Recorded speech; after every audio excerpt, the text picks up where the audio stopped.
Tinakwil ako ng pamilya ko nang magpakasal ako sa binatang magsasaka. Hindi ka bagay sa kadiring yan.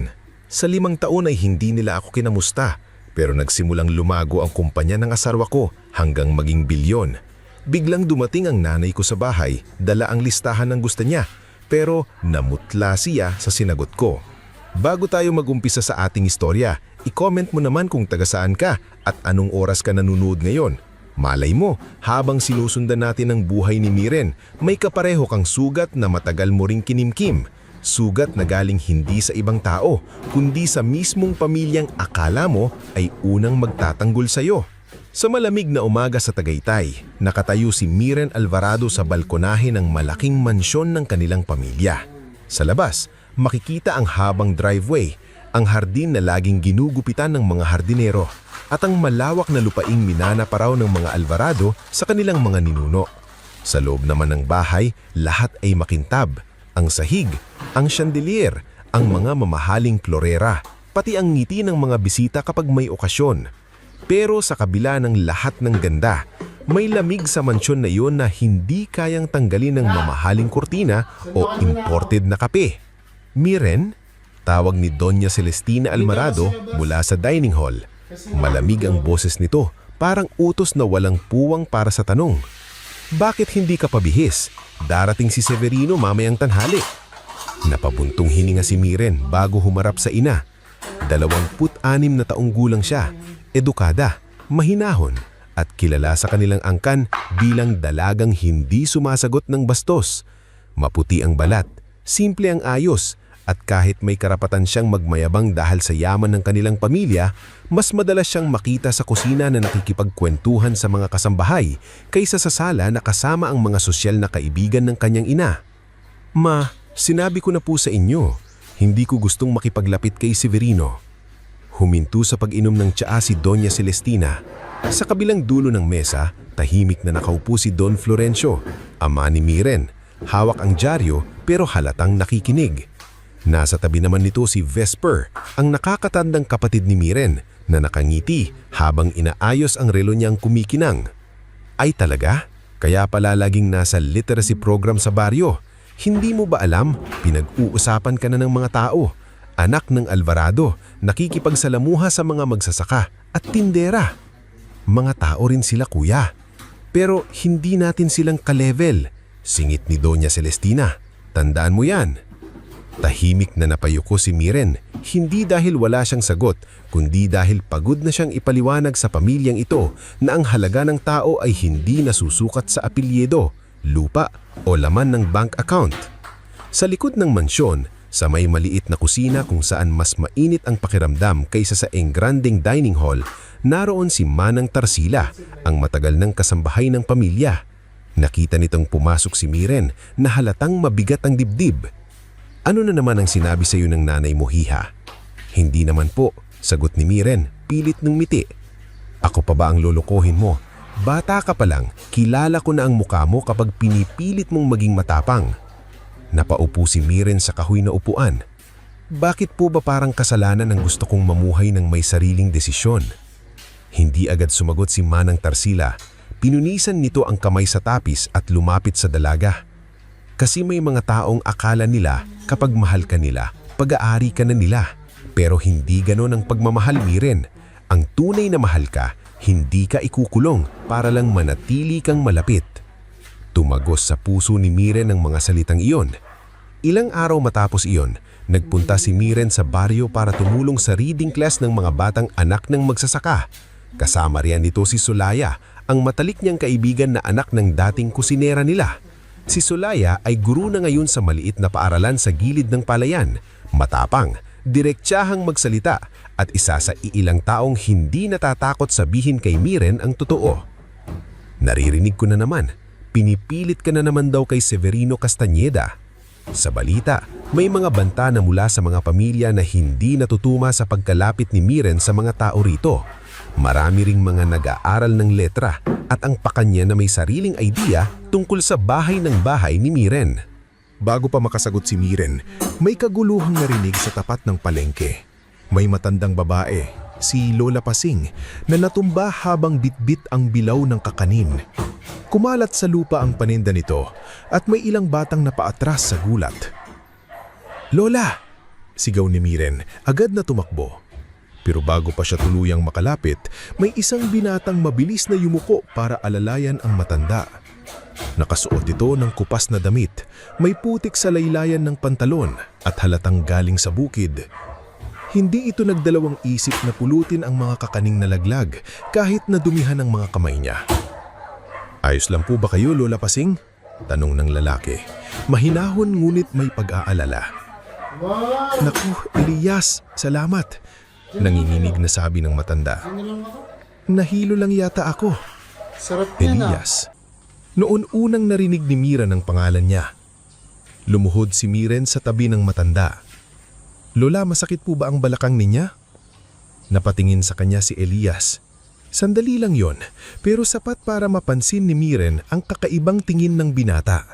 Hindi tulad ng tingin ng ibang lalaki na sinusukat siya mula ulo hanggang paa.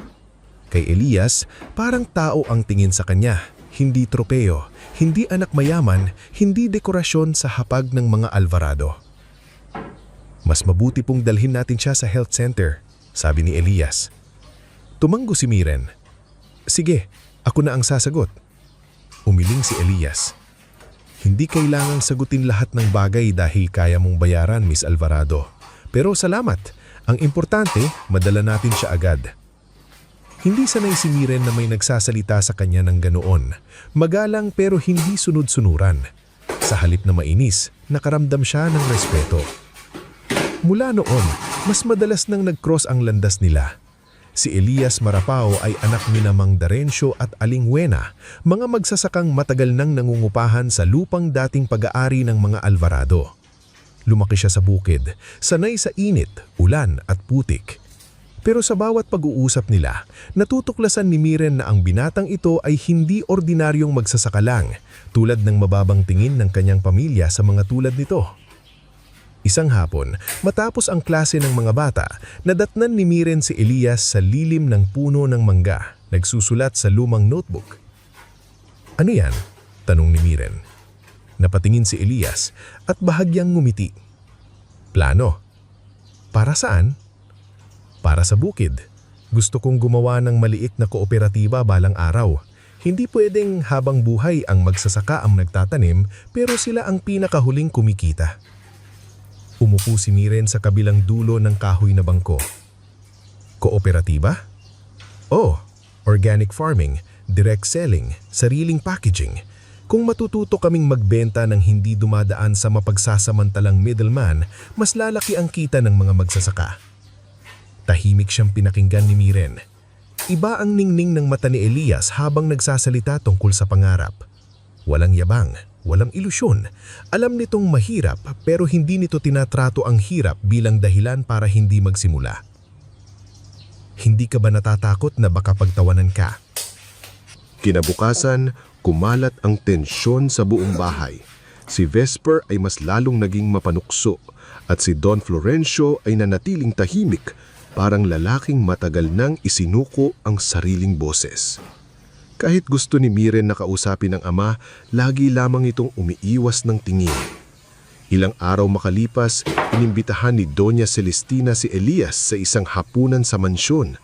Akala ni Miren, marahil ay sinusubukan na nitong kilalanin ang binata. Ngulit nang dumating ang gabi, malinaw na bitag iyon. Naroon sina Severino Castañeda, Vesper, ilang kamag-anak at mga kaibigan ni Doña Celestina. Nakaupo si Elias sa mahabang mesa, suot ang pinakamalinis niyang polo, ngulit kita pa rin sa kanyang mga kamay ang bakas ng trabaho sa bukid. "So, Elias," sabi ni Vesper habang umiikot ang alak sa baso, "ilang sako ng palay ang katumbas ng pangarap mong pakasalan ng kapatid ko?" May ilang napatawa. Namula si Miren sa galit. "Kuya, tama na." Pero mahinaong sumagot si Elias. "Wala akong balak bilhin ang pagmamahal ng kapatid mo, sir. At kung pakakasalan ko man siya balang araw, hindi ko siya kukunin mula sa pamilya niya. Bibigyan ko siya ng tahanang may respeto." Natahimik ng kaunti ang mesa. Suminit si Severino, nakangisi. Respeto? Paano mo siya bubuhayin? Sa gulay? Kung ang gulay ay galing sa marangal na trabaho, hindi iyon nakakahiya, sagot ni Elias. Mas nakakahiya ang mabusog sa perang galing sa panlalamang. Muling natahimik ang paligid. Nakita ni Miren ang pagkairita sa mukha ng kanyang ina. Hindi niya inasahang hindi matitinag si Elias. Tumayo si Doña Celestina. Tama na. Miren, nakikita mo ba? Wala siyang alam kundi sumagot. Hindi siya bagay sa mundo natin. Dahan-dahang tumayo si Miren. Naninginig ang kamay niya pero malinaw ang boses. Kung ang mundo po natin ay nangangahulugang mang-apak ng taong mas mababa ang buhay, ayoko na pong mapabilang sa mundong ito. Miren, babala ng ina, pero hindi na siya umatras. Mas pipiliin ko ang taong may dangal kaysa sa pamilyang may pangalan pero walang puso. Pagkatapos ng gabing iyon, nagbago ang lahat. Hindi na simpleng pagtutol ang nangyari. Naging digmaan iyon, binatang buhay na ipinipilit sa kanya at buhay na nais niyang piliin. Makalipas ilang linggo, sa maliit na kapilya sa baryo, nagpakasal sina Miren at Elias. Walang mamahaling gown, walang malaking reception, walang mga negosyanteng bisita. Naroon si Sulaya, si Manang Tarsila na palihim na umalis sa mansyon para dumalo, sina Mang Darencio at Aling Wena, si Lola Pasing at ilang batang tinuruan ni Miren na bumasa. Bago magsimula ang seremonya, dumating si Don Florencio. Tahimik nitong inabot kay Miren ang lumang rosaryo ng kanyang lola. Patawarin mo ako, hindi ako naging matapang na ama. Bulong nito. Napuno ng luha ang mata ni Miren. Mahal ko po kayo, Papa. Ngunit bago pa tuluyang magsimula ang kasal, dumating si Doña Celestina kasama sina Vesper at Severino. Huminto ang lahat. Pumasok ang ina ni Miren sa kapilya na parang bagyo, suot ang mamahaling damit at matang puno ng galit. Miren, umuwi ka na. Huling pagkakataon mo na ito. Hinawakan ni Elias ang kamay ni Miren, ngulit hindi niya ito hinila. Hinayaan niyang si Miren ang magpasya. Tumayo si Miren sa gitna niyang kapilya. Hindi po ako uuwi para maging bilanggo ulit. Namula sa galit si Doña Celestina. Tumingin ito kay Elias mula ulo hanggang paa, puno ng panghahamak. Sinisira mo ang buhay mo para sa lalaking yan? Hindi ka bagay sa kadiring yan. Parang kutsilyong bumaon ng mga salita sa dibdib ng lahat. Napayuko si Aling Wena, napakuyom ng kamay ni Mang Darencio. Si Elias ay nanatiling tahimik pero kita sa mga mata niya ang sakit. Si Miren ang unang sumalita. Kung kadiri po sa inyo ang taong marangal na nagpapakain sa maraming pamilya, mas pipiliin ko pa rin siya kaysa sa mundong malinis ang damit pero marumi ang puso. Lumapit si Doña Celestina, nanginginig sa galit. Kapag itinuloy mo yan, wala ka ng pamilya, wala ka ng mamanahin, wala ka ng babalikan. Tumulo ang luha ni Miren pero hindi siya bumitaw kay Elias. Kung ang kapalit po ng pagmamahal ninyo ay ang pagtalikod sa taong mahal ko, baka matagal na pala akong walang pamilya. At sa harap ng lahat, kahit sugatan, kahit nanginginig, itinuloy ni Miren ang kasal. Habang sinasabi nila ang kanilang panata, umalis si Doña Celestina, kasunod sina Vesper at Severino.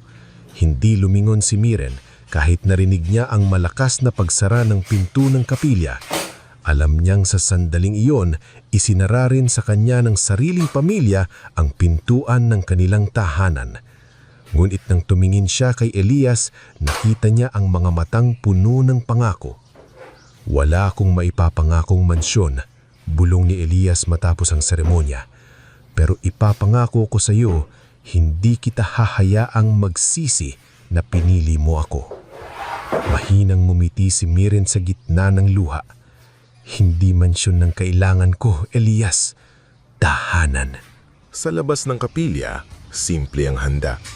May pansit, kakanin, pritong isda at mga bulaklak na pitas sa gilid ng bukid.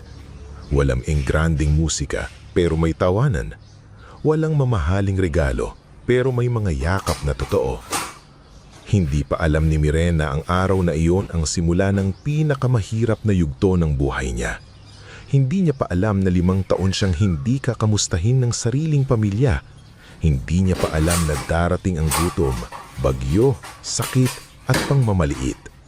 Pero sa gabing iyon, habang magkahawak sila ni Elias sa ilalim ng simpleng ilaw ng baryo, isang bagay ang malinaw sa kanya. Sa unang pagkakataon sa buong buhay niya, hindi siya pinipili bilang Alvarado. Pinipili siya bilang Miren. Bago tayo magpatuloy sa ating istorya, i-comment mo muna kung taga saan ka at anong oras ka nanonood ngayon. Dahil sa parteng ito, makikita natin na hindi lahat ng pinili ng puso ay agad nagiging masaya. Minsan, pagkatapos mong piliin ang taong mahal mo, doon palang magsisimula ang tunay na laban. Ang laban sa gutom, pangungutya, pagod, at katahimikan ng pamilyang akala mo ay hindi ka kayang tiisin. Kinabukasan matapos ang kasal, hindi mansyon ang sinalubong ni Miren.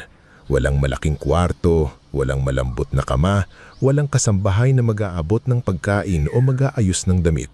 Ang sinalubong niya ay isang maliit na bahay sa gilid ng palayan, gawa sa kahoy at yero, may sahig na kumikirit kapag tinatapakan at bintanang kailangang tukuran ng lumang kahoy kapag malakas ang hangin.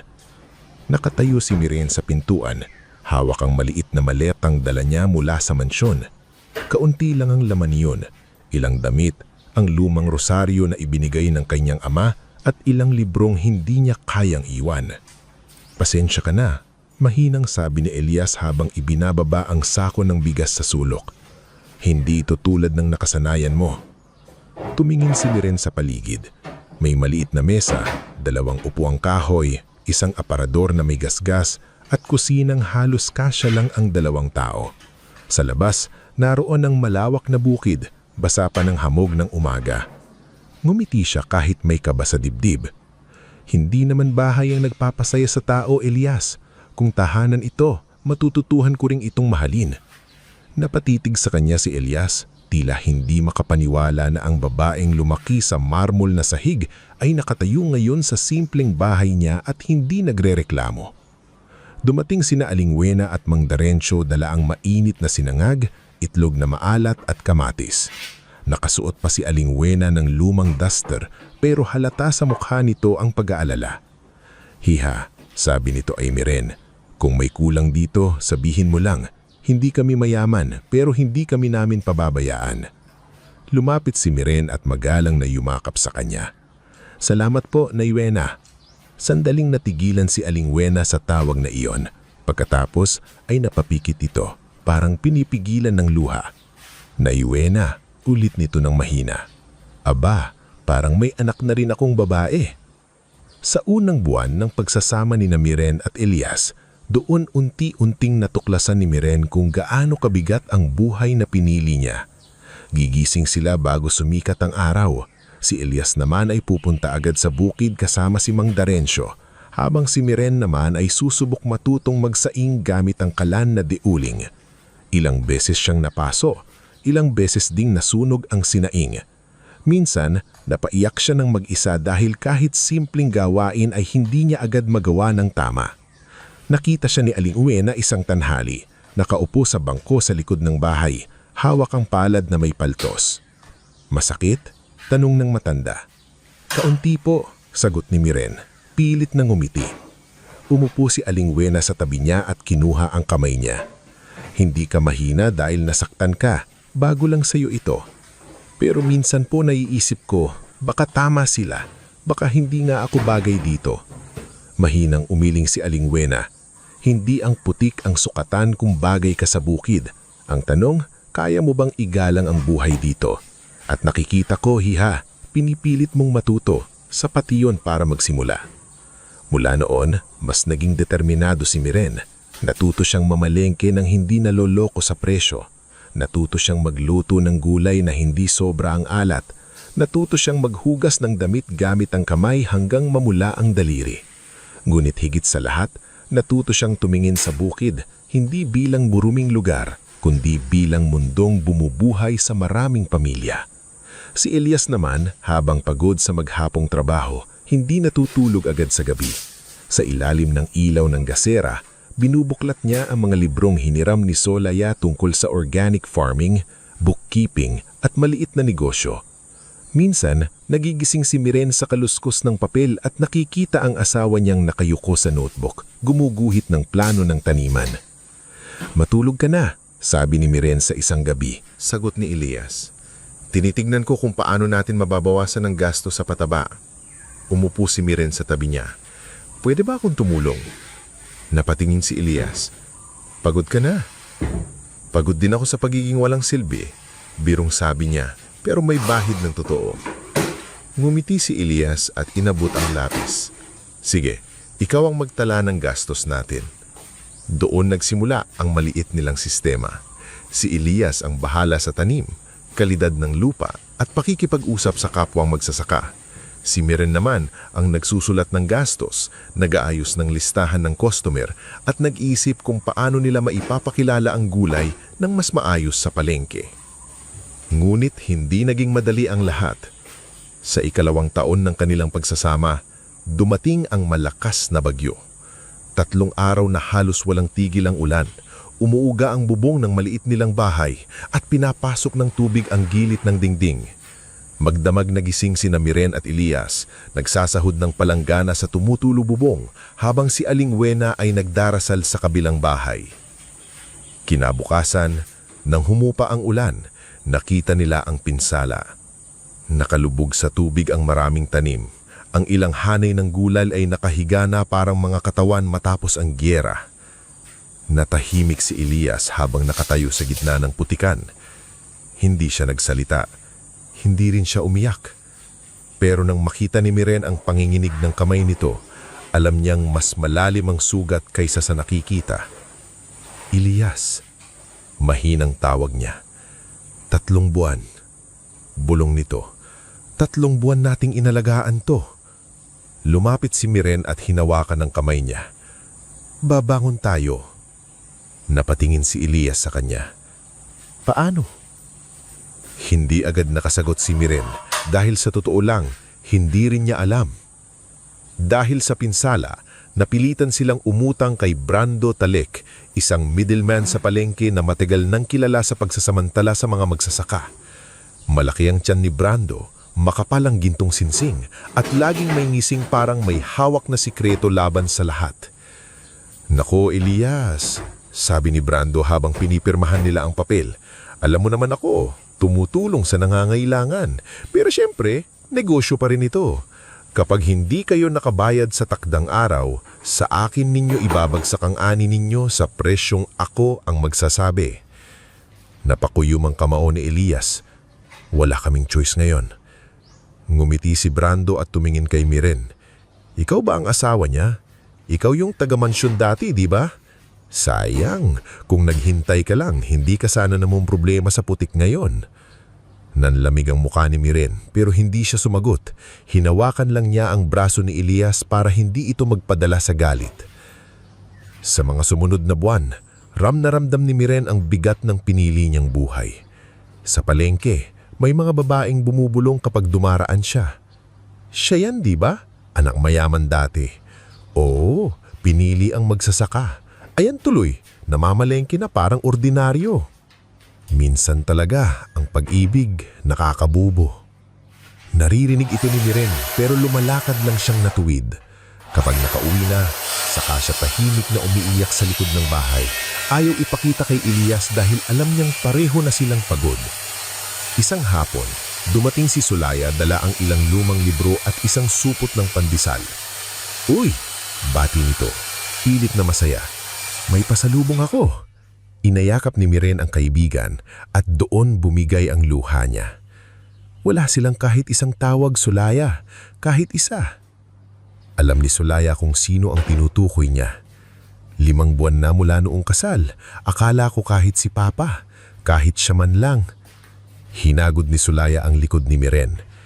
Miren, minsan may mga taong mahal ka pero duwag at may mga taong dapat mahal ka pero pinipiling maging bato. Hindi mo kasalanan iyon.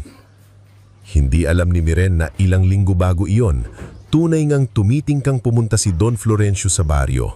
Nakapagpasundo na siya ng sasakyan at dala ang isang sobre ng pera at sulat para sa anak. Ngulit bago pa siya makaalis, hinarang siya ni Vesper sa garahe. "Papa, saan ka pupunta?" tanong ni Vesper. "Kay Miren."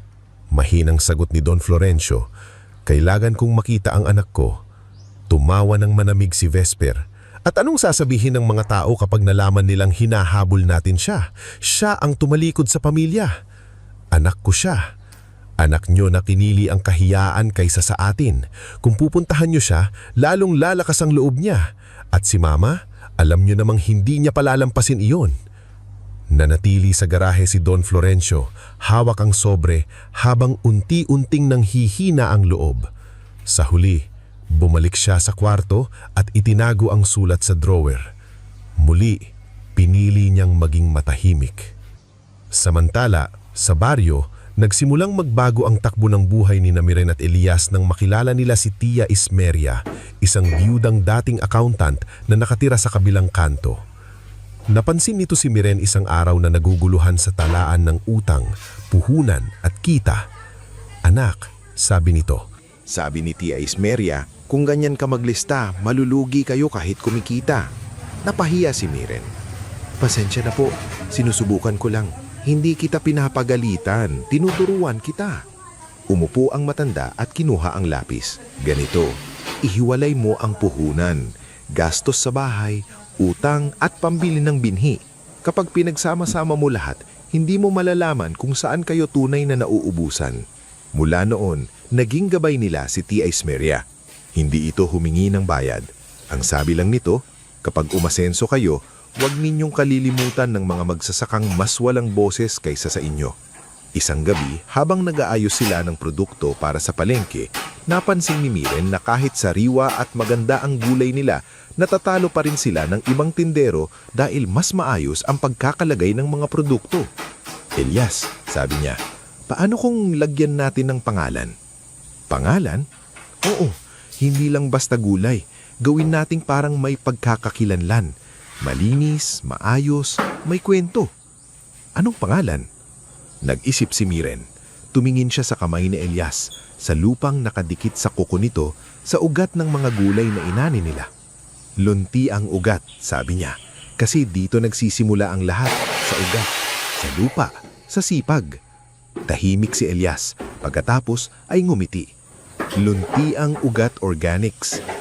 Kinabukasan, gumawa sila ng simpleng karatula gamit ang karton at pintura. Tinulungan sila ni Sulaya gumawa ng maliit na social media page gamit ang lumang cellphone. Kinuhaan niya ng litrato ang gulay, ang bukid at si Elias habang nagtatanim.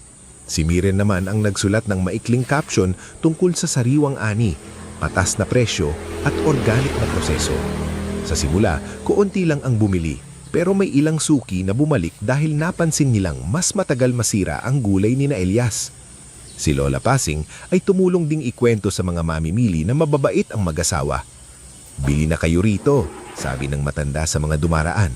"Hindi lang gulay ang mabibili ninyo rito, may dangal pa." Isang umaga, may lalaking nakaputing chef jacket na huminto sa kanilang pwesto. Siya si Chef Roldan, may-ari ng maliit nulit kilalang restaurant sa bayan. "Kayo ba ang lunti ang ugat?" tanong nito. "Opo," sagot ni Miren, bahagyang kinakabahan. "Totoo bang organic ito?" Si Elias ang sumagot.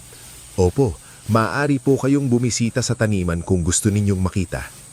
Humanga si Chef Roldan sa sagot. Kumuha ito ng ilang kaing ng gulay at sinabing susubukan sa restaurant. Pagkalipas ng 3 araw, bumalik siya. "Kailangan ko ng regular supply," sabi niya. "Mas maganda ang lasa ng gulay ninyo." Hindi makapaniwala si Miren. Si Elias naman ay napayuko. Tila ayaw ipahalata ang saya. Pero nang makaalis si Chef Roldan, napayakap si Miren sa asawa. "Nagsisimula na tayo. Hindi pa malaki, pero simula na." Dumagdag sa kanilang maliit na grupo si Arman Quito, isang delivery rider na madalas nilang makita sa palengke. Dating scholar si Arman, ngunit hindi nakatapos dahil nagkasakit ang ina. Mabilis siyang kumilos, marunong makipag-usap at hindi umaangal kahit malayo ang biyahe. "Kuya Elias," sabi niya isang araw, Kung gusto nyo, ako na ang maghatid sa restaurant ni Chef Roldan. Mas okay kung hindi kayo mawawala sa pwesto. Magkano ang singil mo? Kahit tama lang to, basta regular. Tinanggap nila si Arman at mula noon, naging bahagi sila ng unti-unting paglawak ng negosyo. Lumipas ang mga taon. Sa ikatlong taon, mas maayos na ang pwesto nila sa palengke. Sa ika-4 na taon, nakapagsimula silang gumawa ng suka, chili garlic, at bottled pickles mula sa sobrang ani para walang nasisira. Si Aling Wena ang unang nagtimpla ng suka at si Miren ang naglagay ng label at maayos na bote. Ngunit sa kabila ng unti-unting pag-angat, may bahagi ng puso ni Miren na nananatiling sugatan. Tuwing kaarawan niya, umaasa siyang may tatawag. Tuwing Pasko, tinitingnan niya kung may mensahe mula sa kanyang ama. Tuwing may bagong tagumpay, lihim niyang iniisip kung proud kaya si Don Florencio. Wala. Kahit nang nagkasakit siya sa ika-4 na taon dahil sa sobrang pagod, walang dumating mula sa mansyon. Mataas ang lagnat niya noon, halos hindi makatayo. Gabi-gabi siyang binabantayan ni Elias, pinupunasan ng noo, pinapainom ng gamot at kinakausap kahit tulog siya. "Huwag mo akong iiwan," bulbul ni Elias isang madaling araw. Akala niyang hindi naririnig ni Miren. Mahina niyang binuka ang mga mata. "Hindi ako aalis." Napahawak si Elias sa kamay niya. "Akala ko noon ako ang magbibigay ng hirap sa iyo. Pero parang ikaw pa ang mas matapang sa ating dalawa." Ngumiti si Miren kahit nang hihina. "Matapang lang ako kasi hindi mo ako pinaparamdam na mag-isa ako." Pagdating ng ika-5 taon, dumating ang pinakamalaking biyaya sa buhay nila. Ipinanganak ni Miren ang anak nilang babae, si Amihan. Maliit, mapula, at lakas umiyak ang sanggol. Pero sa unang hawak pa lang ni Elias, parang natunaw ang lahat ng pagod ng 5 taon. "Kamukha mo," sabi ni Elias. Hindi, sagot ni Miren. Pagod, ngunit masaya. Manasayo ang tapang. Nang gabing iyon, habang natutulog si Amihan sa tabi niya, tahimik na umiyak si Miren. Hindi dahil malungkot siya sa anak, kundi dahil sa araw na naging ina siya, mas lalo niyang naintindihan kung gaano kasakit ang kayang gawin ng isang ina kapag pinili nitong talikuran ang sariling anak. Wala pa ring tawag mula kay Doña Celestina. Wala pa ring sulat. Wala pa ring kahit simpleng "kumusta ka?" Makalipas ang ilang buwan, sinabi ni Solaya kay Miren ang isang balitang matagal nitong pinag-isipang sabihin. "Miren, nag-iingat nitong simula. Nagkaroon ng reunion ng pamilya ninyo nung isang linggo." Natigilan si Miren habang inaayos ang bote ng chili garlic. "Reunion?" Tumanggo si Solaya. "Nakita ko sa post ng pinsan mo. Kumpleto sila. May picture sina Doña Celestina, Vesper, Severino, pati ibang kamag-anak." Napangiti si Miren ng mapait. "Hindi ako inimbitahan." Hindi na sumagot si Solaya. Noong gabing iyon, tumingin si Miren kay Amihan na natutulog sa duyan. Lumapit si Elias at niyakap siya mula sa likod. "Masakit pa rin?"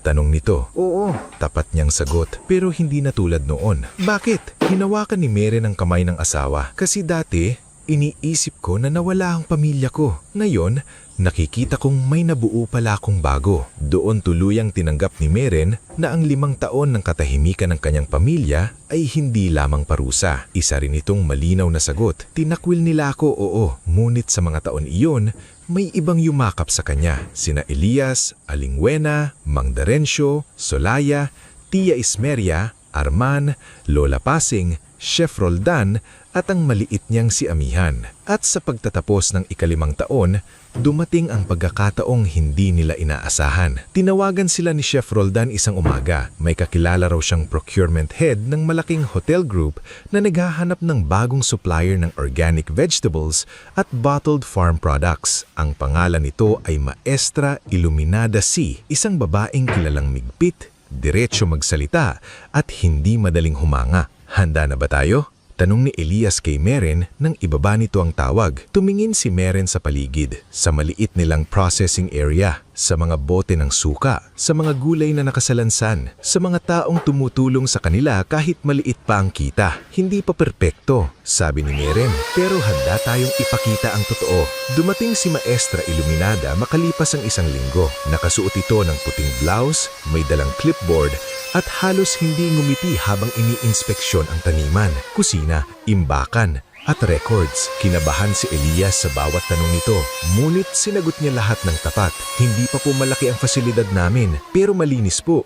At kung may kulang, aayusin namin. Tumingin si Iluminada kay Meren. At ikaw, anong ginagawa mo rito? Huminga ng malalim si Meren. Ako po ang nag-aayos ng records, branding, customer relations, at product development. Pero higit doon, asawa po ako ng magsasakang naniniwala na hindi kailangang manatiling mahirap ang magsasaka habang pinayayaman niya ang ibang tao. Sandaling natahimik si Iluminada. Pagkatapos, sa unang pagkakataon, ngumiti ito ng bahagya. Maganda ang sagot mo. Pero mas maganda ang nakita ko rito. Hindi lang produkto ang ibinebenta niya. Sistema, pag-alis nito, walang kasiguraduhan kung pasado sila. Ngunit makalipas ang 3 araw, dumating ang email.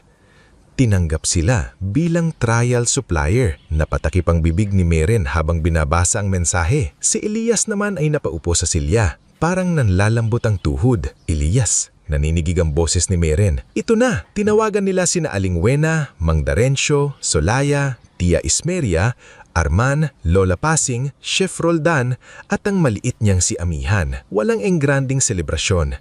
Nagsalo-salo lang sila sa pansit, tanpuling at kape sa bakuran. Pero sa gabing iyon, mas maliwanag pa sa chandelier ng mansyon ang munting ilaw sa bahay ni Meren. Hindi pa nila alam na ang kontratang iyon ang magbubukas ng pintuan patungo sa mas malaking mundo. Hindi pa nila alam na ang luntiang ugat organics na nagsimula sa karton na karatula at putikang palayan ay magiging kumpanyang pag-uusapan sa buong bansa.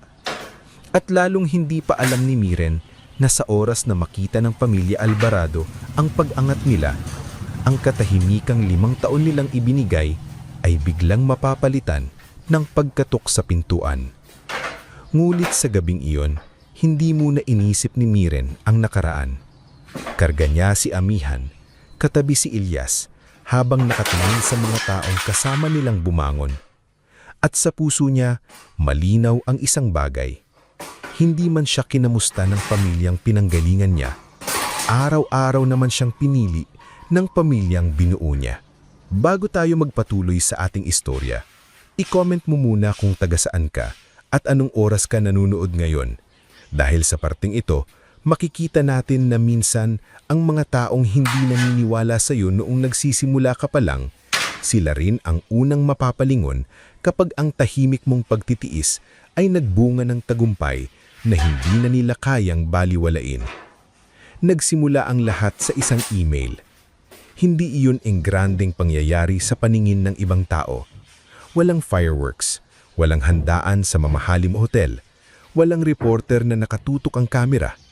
Isang simpleng email lamang mula sa opisina ni Maestra Iluminada Shi, ang procurement head ng malaking hotel group na bumisita sa maliit na processing area ni Miren at Elias. Pero para sa mag-asawang 5 taon nang gumising bago sumikat ang araw, 5 taon nang nagtipid, 5 taon nang nagbenta sa palengke habang tinitiis ang pangungutya. Ang email na iyon ay parang pinto na biglang bumukas matapos silang mabangga ng paulit-ulit sa pader ng kahirapan. Tinanggap sila bilang trial period. Noong unang linggo ng kontrata, halos walang tulog sina Miren at Elias. Kailangang maging pare-pareho ang kalidad ng gulay. Malinis ang bawat bote ng suka at chili garlic. Tama ang label, kumpleto ang resibo, at maaga ang delivery. Si Arman Quito, na noon ay simpleng delivery rider lamang, ang naging pinakamasipag sa pag-ayos ng biyahe. Naghiram pa ng mas malaking kulong-kulong mula sa pinsan niya para lang hindi maipit ang mga kahon. Kuya Elias, sabi ni Arman habang kinakarga ang crate ng lettuce, kung ganito karami ang order, kailangan na natin ng totoong delivery van. Napatingin si Elias sa kanya at napangiti ng pagod. Kapag nabayaran tayo ng maayos, unang bibilhin natin yan. Naku, singit ni Tia Ismeria habang hawak ang notebook ng gastos. Ang kita, hindi parang tubig na basta ibubuhos, dapat alagaan. Napatawa si Solaya na tumutulong magdikit ng label sa mga bote. Ayan na naman si Tia Ismeria, kahit biyaya, kailangan may ledger. Dahil maraming nababangkarote hindi dahil walang kita, kundi dahil akala nila ang unang kita ay lisensya na para magyabang. Natahimik si Miren sa sinabi nito. Tinamaan siya hindi dahil balak niyang magyabang, kundi dahil bigla niyang naalala ang mansyon ng pamilya Alvarado. Ang mahahabang mesa, ang mamahaling alak, ang mga handaang ginawa hindi para magpasalamat, kundi para magpakitang tao. Noon, akala niya iyon ang mukha ng tagumpay. Ngayon, habang nakatayo siya sa maliit na bakuran na amoy lupa, bawang at bagong hugas na bote, mas malinaw sa kanya na ang tunay na tagumpay ay hindi kailangang maingay. Lumipas ang ilang buwan at pumasa sila sa trial period. Hindi lamang pumasa, pinuri sila ng hotel group.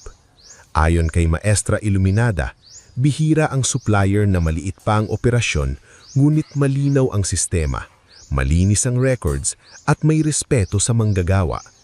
Isang hapon, personal na bumisita muli si Iluminada sa kanila. Nakatayo siya sa gilid ng taniman, pinapanood ang mga magsasakang nag-aani ng pechay at mustasa. Ilyas, sabi ni Iluminada, alam mo bang pwede ka nang magtaas ng presyo ng kaunti? Mababa ang singil ninyo kumpara sa kalidad. Napakamot ng batok si Ilyas. Ayaw ko kasing mabigatan ng customer. Negosyo ito, sabi ni Iluminada. Hindi kawang gawa. Kung gusto mong tulungan ang magsasaka, siguraduhin mong buhay ang negosyo ninyo. Kapag nalugi kayo, mas marami ang mawawalan. Napatingin si Ilyas kay Miren. Si Miren naman ay marahang tumanggo. Natuto na siya mula kay Tia Esmeria na hindi kasalanan ang kumita, basta hindi mo inaapak ang iba para lang lumaki. Doon simulang magbago ang takbo ng Lunti ang Ugat Organics. Mula sa iisang hotel group, nagdagdagan ng kliyente nila, 2 restaurant chain sa Maynila, isang maliit na supermarket sa Laguna, at ilang online customers na naghahanap ng organic at locally sourced products. Ang dating maliit na processing area sa gilid ng bahay ay naging mas maayos na facility. Hindi pa marangya, pero malinis, may stainless tables, may maayos na lababo, may storage shelves, at may hiwalay na lugar para sa packaging. Hindi nagtagal, napagdesisyonan nilang palitan ang pangalan ng negosyo para mas akma sa paglaki nito. Sa tulong ni Solaya, Tia Esmeria, at isang batang graphic artist sa baryo na si Nilo Cayaban, nabuo ang bagong pangalan, Marapao Green Holdings. Tanong ni Mang Darencio nang marinig ang pangalan. Parang pangmalaking kumpanya. Ngumiti si Miren. Kasi magiging malaki tayo, Tay Darencio, pero hindi natin iiwan ang pinanggalingan natin. Tinapik ni Mang Darencio ang balikat ni Ilyas. Anak, narinig mo? Baka isang araw, hindi na tayo mangungupahan sa lupa. Tayo na ang bibili para sa mga magsasaka. Tahimik si Ilyas. Matagal na niyang pangarap yun. Pero noon, parang suntok sa buwan.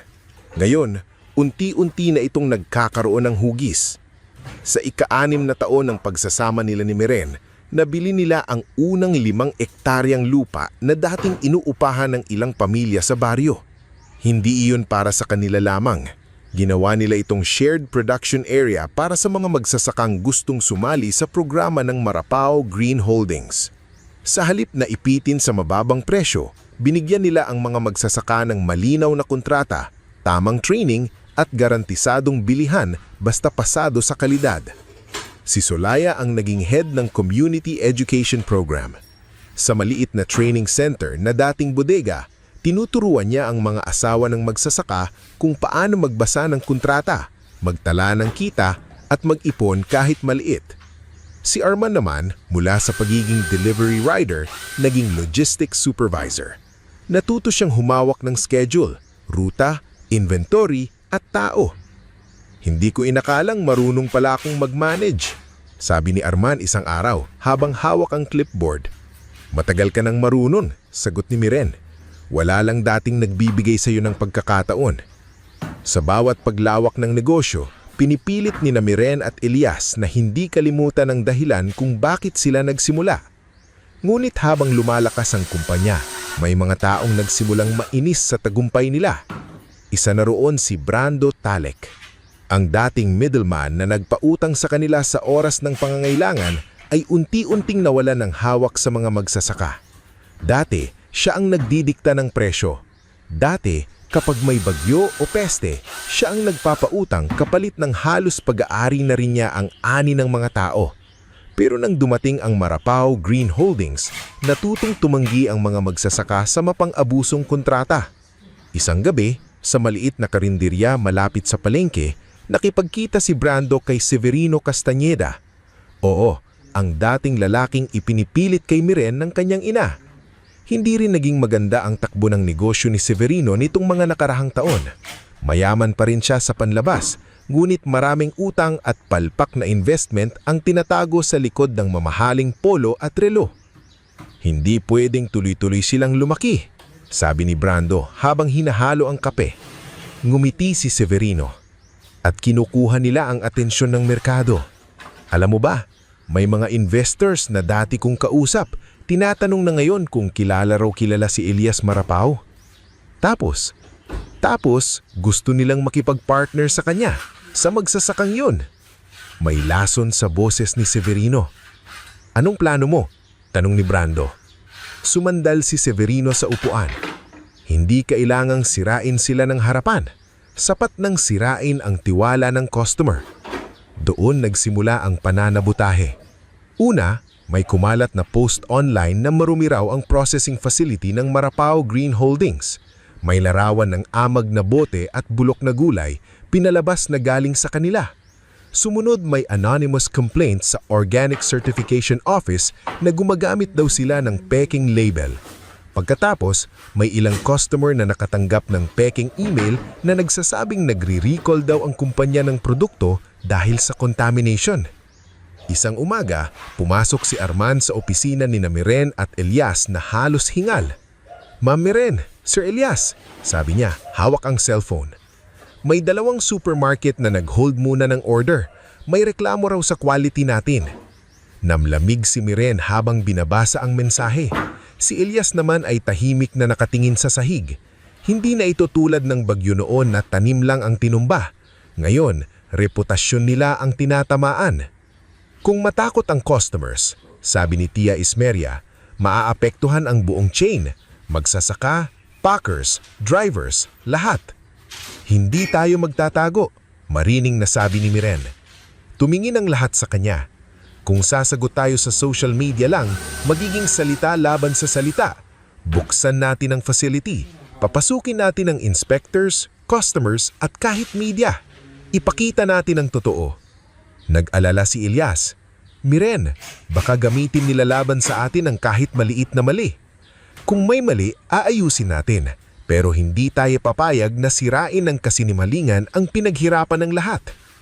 Makalipas ang 3 araw, nagdaos sila ng open facility inspection. Dumating ang ilang kliyente, local reporters, food safety inspectors, at representatives mula sa Organic Certification Office. Naandun din si Maestra Iluminada C, hindi bilang tagapagtanggol nila, kundi bilang mahigpit na kliyente na gustong malaman ang totoo. Maayos na ipinakita ni Elias ang taniman, composting area, water source, harvesting process, at storage. Si Miren naman ang nagpaliwanag ng documentation, batch numbers, employee hygiene protocols at complaint handling system. Si Tia Ismeria ang naglabas ng records. Si Solaya ang nagpakilala sa ilang magsasakang kasama sa programa. Si Arman ang nagpakita ng delivery logs. Sa huli, tumayo ang inspector at sinabi sa lahat, "Wala kaming nakitang batayan sa akusasyon. Sa katotohanan, mas maayos pa ang sistema nila kaysa sa ilang mas malaking supplier." Nakahinga ng maluwag ang lahat. Ngunit ang pinakamatinding sandali ay nang lumapit si Maestra Iluminada kay Miren. "Alam mo," sabi nito, "maraming negosyo ang bumabagsak hindi dahil may kasalanan sila, kundi dahil natatakot silang ipakita ang loob ng bahay nila. Kayo, binuksan ninyo. Iyon ang dahilan kung bakit lalo ko kayong pagkakatiwalaan." Lumabas sa balita ang resulta ng inspeksyon. Sa halip ng masira, mas lalo pang nakilala ang Marapao Green Holdings. Ang mga taong nagduda ay naging curious Ang mga customer na nag-hold ng order ay bumalik. At ang mga magsasakang dating nag-aalinlangan ay mas lalong naniwala sa sistema ni na Elias at Miren. Sa hindi kalayuan, sa malamig na sala ng Alvarado Mansion, tahimik na nanonood si Don Florencio ng balita. Nasa screen si Miren. Nakatayo sa harap ng processing facility, simple ang damit, ngunit matagag ang boses. Ang tiwala po, sabi ni Miren sa interview, ay hindi nabibili sa apelyido o pangalan. Binubuo ito araw-araw sa patas na pakikitungo, malinis na trabaho at paggalang sa taong tumulong sa iyo noong wala ka pa. Nangingilid ang luha ni Don Florencio. Hinawakan niya ang lumang sobre sa bulsa, ang sulat na hindi niya kailanman naipadala sa anak. Mula sa likod niya, narinig ang boses ni Doña Celestina. Si Miren ba yan? Hindi sumagot si Don Florencio. Nanatili lang siyang nakatingin sa telebisyon. Lumapit si Vesper hawak ang baso ng alak. Nang makita niya ang balita, napasimangot siya. Hindi ako makapaniwala. Paano naging ganyan kalaki ang negosyo ng lalaking yun?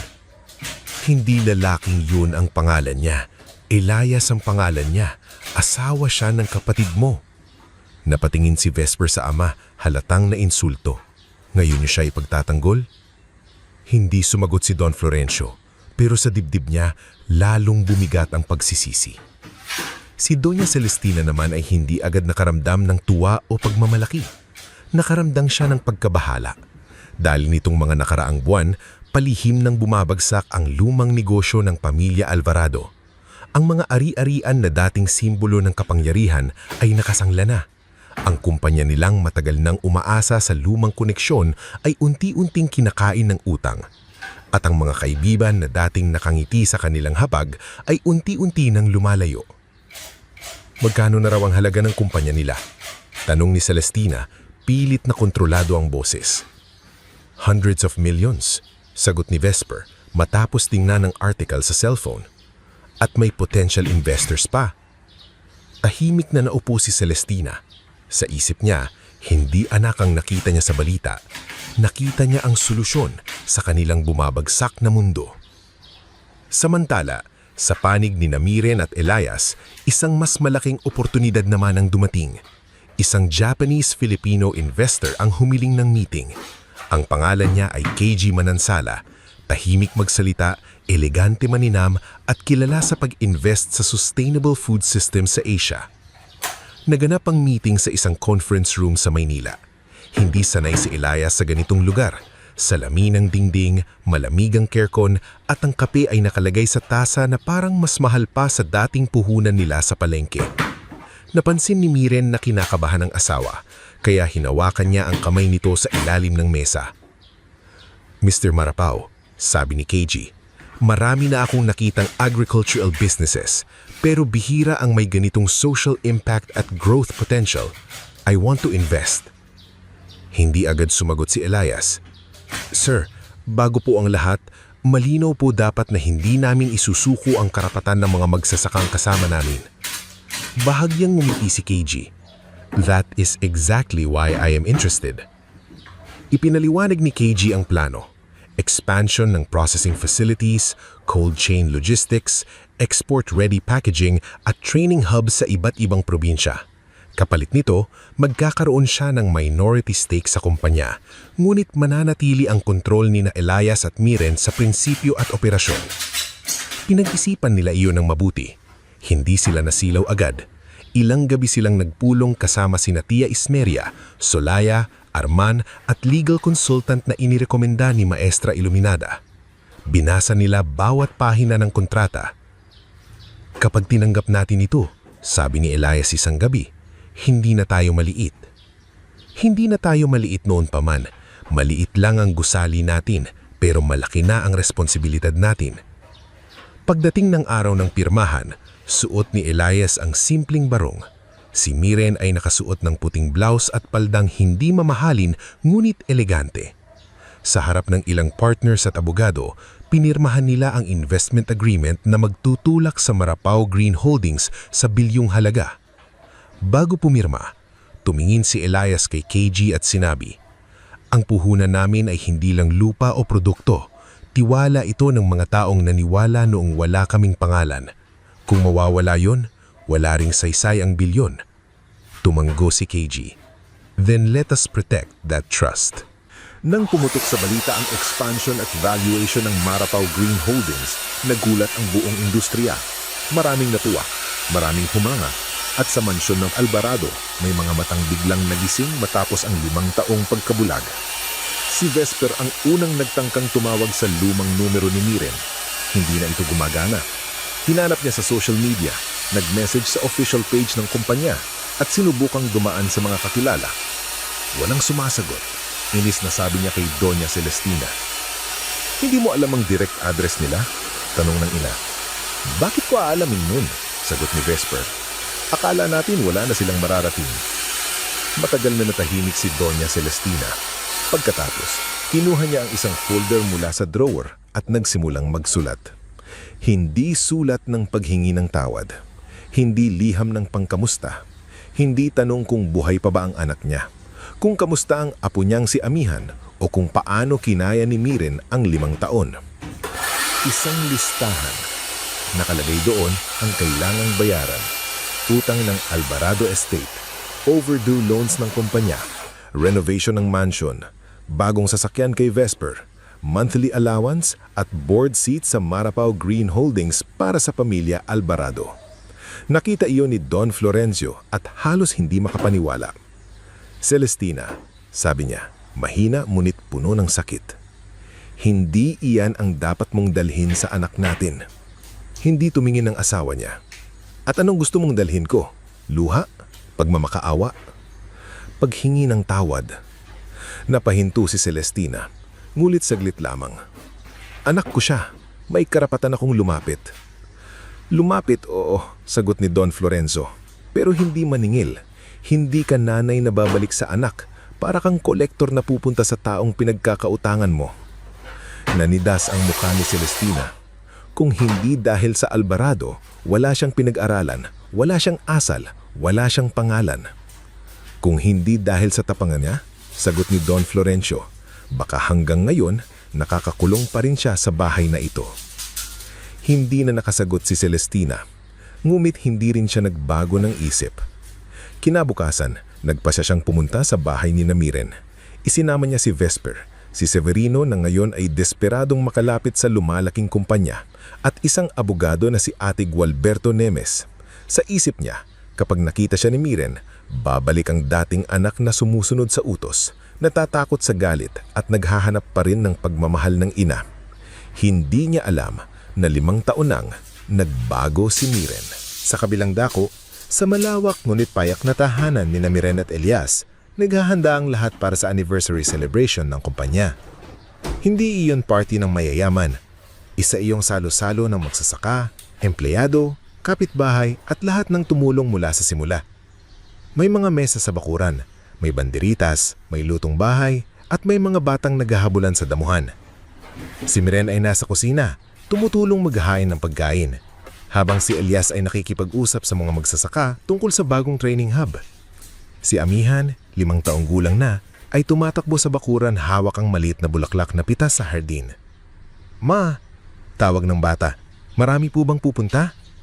Oo anak, sagot ni Miren, yumuko para ayusin ang buhok nito. Lahat ng naging parte ng pamilya natin. Hindi pa niya alam na may paparating na sasakyang matagal na niyang hindi nakikita. Isang itim na SUV ang huminto sa tapat ng bahay. Sumunod ang isa pa. Tumigil ang tawanan ng ilang tao. Napatingin si Elias sa gate. Si Solaya, na may hawak na tray ng baso, biglang nanigas. Si Tia Ismerea ay dahan-dahang ibinaba ang notebook na hawak. Si Arman ay lumapit sa gilid, alerto. Bumukas ang pinto ng sasakyan. Bumaba si Doña Celestina Alvarado, suot ang mamahaling damit, hawak ang makapal na folder. Kasunod niya si Vesper, si Severino at ang abogado. Sa loob ng ilang segundo, walang nagsalita. Pagkatapos, dahan-dahang lumapit si Miren mula sa kusina. Nasa apron pa siya. May harina sa gilid ng kamay. Wala siyang alahas, wala siyang mamahaling bihis. Pero nang tumayo siya sa harap ng kanyang ina, dala niya ang bigat ng 5 taong pagtitiis. Tumingin si Doña Celestina sa kanya mula ulo hanggang paa. Miren, sabi nito, parang walang nangyaring 5 taon. Kailangan nating mag-usap. Hinamakan ni Elias ang kamay ng asawa. Gulit gaya ng noong araw ng kanilang kasal, hindi niya ito pinangunahan. Hinayaan niyang si Miren ang humarap sa sariling nakaraan. Tumingin si Miren sa folder na hawak ng ina. Pagkatapos ay tumingin siya sa mga matang minsang pinangarapan niyang makakita man lang ng awa. Kung paghihingi ng tawad ang dala ninyo, mahinahon niyang sabi, makikinig ako. Sandaling natigilan si Doña Celestina. Ngunit hinigpitan lang nito ang kapit sa folder. At sa katahimikan ng bakurang minsang puno ng tawanan, naramdaman ni Miren na ang babaeng minsan niyang tinawag na tahanan ay bumalik hindi para yakapin siya, kundi para muling subukang angkinin ng buhay na binuo niya mula sa lupa, luha at pag-ibig. Bago tayo magpatuloy sa ating istorya, i-comment mo muna kung taga saan ka at anong oras ka nanonood ngayon. Dahil sa parting ito, haharapin ni Miren ang sugat na 5 taon niyang itinago sa ilalim ng ngiti, trabaho at pagiging ina. Minsan kasi, ang pinakamahirap na laban ay hindi ang pagbangon mula sa kahirapan, kundi ang tumingin sa mata ng taong sumira sa iyo at sabihing hindi ka na niya kayang kontrolin. Sa bakuran ng tahanan ni Miren at Elias, biglang nanahimik ang lahat. Ilang sandali lang ang nakalipas, puno iyon ng tawanan. May mga batang naghahabulan sa damuhan. May mga magsasakang nagkukwentuhan habang naghihintay ng pagkain. May mga empleyadong nag-aayos ng mesa para sa anniversary celebration ng Marapaw Green Holdings. Sa ilalim ng banderitas at ilaw na nakasabit sa mga puno, dapat sana ay araw iyon ng pasasalamat. Pagdiriwang ng lahat ng taong hindi sumuko noong wala pa silang puhunan kundi sipag, tiwala at pangarap. Ngunit nang bumaba si Doña Celestina Alvarado mula sa itim na SUV, tila bumalik ang lamig ng mansyon sa gitna ng mainit na bakuran. Hawak nito ang makapal na folder, parang dokumentong mas mahalaga pa kaysa sa anak na 5 taon niyang hindi kinamusta. Kasunod niya si Vesper, nakasuot ng mamahaling polo at may matang puno ng pagkayamot.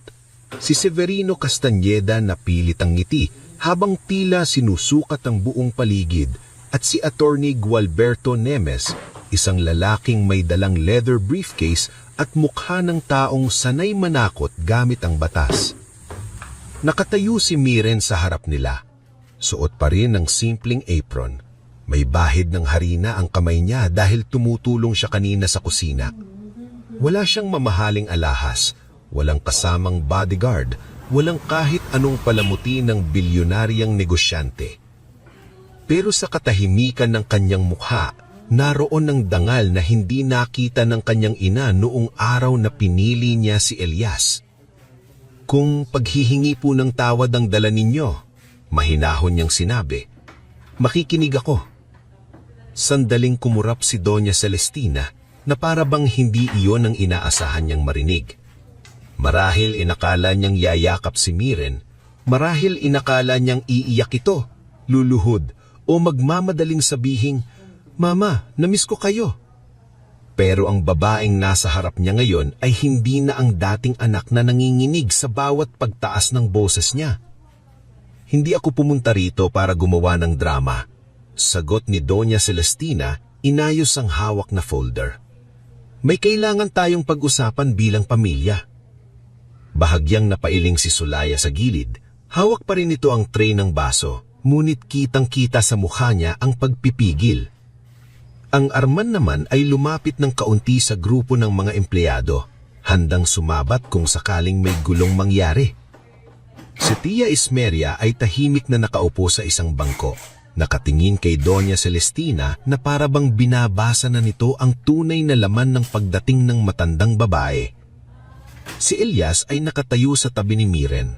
Hindi siya nagsasalita. Tulad noong araw ng kasal nila, hindi niya inagaw ang sandali mula sa asawa. Ngunit ang kamay niya ay nasa likod ni Miren, hindi para itulak ito, kundi para ipaalala naroon siya. Pamilya. Mahinang ulit ni Miren. Oo, mabilis na sagot ni Doña Celestina. Kaya sana, papasukin mo muna kami. Hindi magandang pinag-uusapan ng seryosong bagay sa harap ng tao. Tumingin si Miren sa paligid. Naroon sina Mang Darencio at Aling Wena, ang mga magulang ni Elias na 5 taon siyang tinanggap na parang tunay na anak. Naroon si Solaya, kaibigang hindi siya iniwan. Naroon si Tia Ismeria, si Arman, si Chef Roldan, ilang magsasaka, packers, drivers at mga kapitbahay. Sila ang mga taong nakakita ng pawis at luha sa bawat hakbang ng pagbangon nila. Sila po ang pamilya ko, sabi ni Miren. Kung ang pag-uusapan ninyo ay tungkol sa buhay na binuo namin, wala akong itatago sa kanila. Kumunot ang noo ni Vesper. Grabe ka naman, Miren. 5 taon lang tayong hindi nagkausap, ganyan ka na magsalita. Biglang lumamig ang tingin ni Miren. 5 taon lang. Natahimik si Vesper, pero mabilis nitong binalik ang kayabangan. Hindi naman kami ang tumalikod. Ikaw ang umalis. Umalis ako para magpakasal sa taong mahal ko. Hindi ako umalis para burahin ninyo ako. Sumingit si Severino na pilit ang ngiti. Miren, baka naman pwede tayong maging mahinahon. Ang tagal na, hindi na tayo bata. Tinignan siya ni Miren. Tama ka, Severino, hindi na tayo bata. Kaya sana, alam mo na rin kung kailan hindi dapat makisawsaw. Napakurap si Severino, napahiya sa harap ng mga taong nakapaligid. May ilan sa mga empleyado ang nagkatinginan, ngunit walang tumawa. Ramdam ng lahat na hindi ito ordinaryong bisita. Ibinuka ni Doña Celestina ang folder at inilabas ang ilang papel. Miren, hindi kami pumunta rito para makipag-away. Ang Alvarado Estate ay may pansamantalang problema sa cash flow. May ilang loan na kailangang bayaran. At dahil anak ka ng pamilya, natural lang na tumulong ka. Pansamantalang problema? Tanong ni Tia Ismeria mula sa upuan. Hindi napigilang magsalita. Kapag ang estate ay nakasangla, ang kumpanya ay baon sa utang at ang monthly expenses ay higit sa pumapasok na kita, hindi na iyon pansamantala. Iyon ay mismanagement. Natangon si Doña Celestina. At sino ka naman? Tumayo si Tia Ismeria. Mahinahon ngunit matalim ang boses. Ako ang tumulong sa anak mo nung hindi niya alam kung paano pagkakasyahin ang puhunan, pagkain, gamot at utang sa loob ng 1 linggo. Ako ang nagturo sa kanya na hindi lahat ng may apelyido ay marunong humawak ng pera. Namula sa galit si Doña Celestina. Hindi kita kinakausap. Pero ang pera ng kumpanyang tinutukoy mo, sagot ni Tia Ismeria, pinaghirapan ng maraming taong narito. Kaya may karapatan silang marinig kung paano ninyo balak gastusin iyon. Mabilis na sumingit si Attorney Gualberto. Maaaring hindi ito ang tamang lugar para sa ganitong usapan. May mga legal obligations ang bawat anak sa magulang, lalo na kung ang pamilya ay nangangailangan. Tumingin si Miren sa abogado. Attorney, kung ang pinag-uusapan po ninyo ay suporta sa magulang, hindi ko tinatakasan iyon. Pero kung ang laman ng folder na iyan ay luho, negosyo at posisyon sa kumpanyang hindi nila itinayo, ibang usapan na po iyon. Saglit na natahimik ang abogado, halatang hindi inaasahang ang linaw ng sagot ni Miren. Ibinigay ni Doña Celestina ang folder kay Miren. Basahin mo. Tinanggap ni Miren ang folder. Tahimik niyang binuklat ang mga pahina. Nakita niya ang listahan. Pagbabayad sa loan ng Alvarado Estate.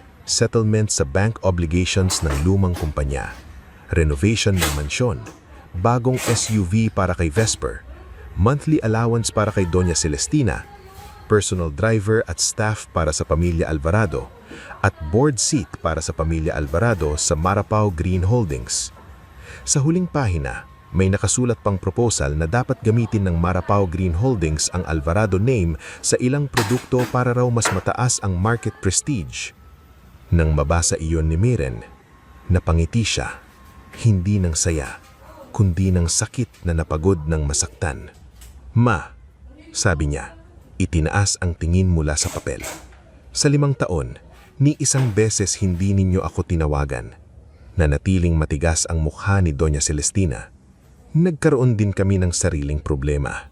Nung binagyo ang bukid namin, nalubog kami sa utang. Wala kayong tawag. Nung pinagtatawanan ako sa palengke dahil anak mayaman daw akong napariwara, wala kayong tawag. Nung nagkasakit ako at halos hindi makatayo, wala kayong tawag. Nung ipinanganak si Amihan, apo ninyo, wala kayong tawag. Napatingin si Doña Celestina kay Amihan na nakatayo sa likod na alingwena. Hawak ng bata ang palda ng matanda, nagtataka sa nangyayari. Sa unang pagkakataon, bahagyang lumambot ang mukha ni Doña Celestina pero hindi sapat para matabunan ang kapal ng folder sa kamay ni Miren. "Ma," sabi niya, itinaas ang tingin mula sa papel.